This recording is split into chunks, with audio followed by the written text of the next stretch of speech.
வணக்கம். சேனல் 5 தமிழிற்காக செய்திகளை வாசிப்பது நான் லோஷிகா கமல். இன்றைய தலைப்புச் செய்திகள். டாஸ்மாக் ஊழியர்களின் ஊதியம் 25 விழுக்காடு உயர்த்தப்படுவதாக அமைச்சர் விக்னேஷ் அதிரடி அறிவிப்பு. ஊழியர்களின் சம்பளம் உயர்த்தப்பட்டாலும் மதுபானங்களின் விலை உயராது என அரசு உறுதி.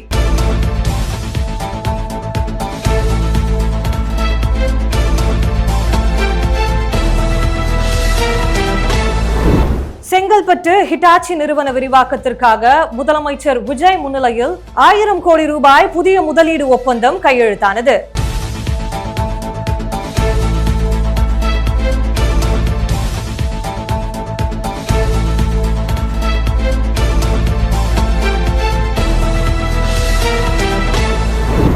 எங்கிருந்தும் ஆன்லைனில் பத்திரப்பதிவு செய்யும் புதிய தொழில்நுட்ப வசதி ஆகஸ்ட் 17 முதல் அமலுக்கு வருகிறது.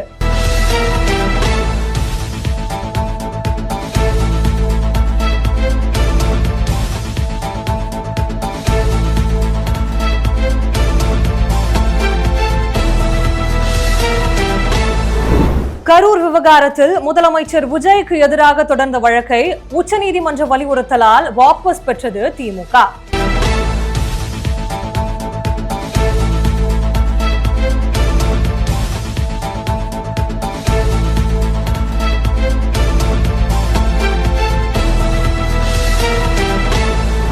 பதவி பறிக்கப்பட்ட பின் சுடுகாட்டிற்கு சென்றாலும் அதிமுகவை விட்டு போக மாட்டேன் என ஆற்காடு எம்எல்ஏ சுகுமார் ஆவேச பேட்டி.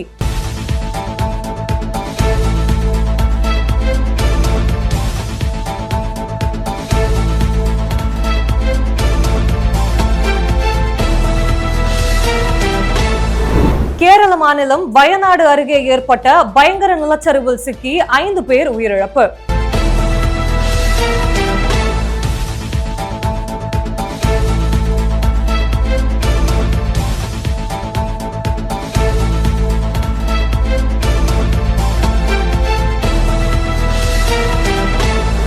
சென்னை ராஜீவ்காந்தி அரசு மருத்துவமனையில் வீட்டிலிருந்தே ஓபி சீட்டு வாங்கும் வாட்ஸ்அப் பாட் இன்று தொடக்கம்.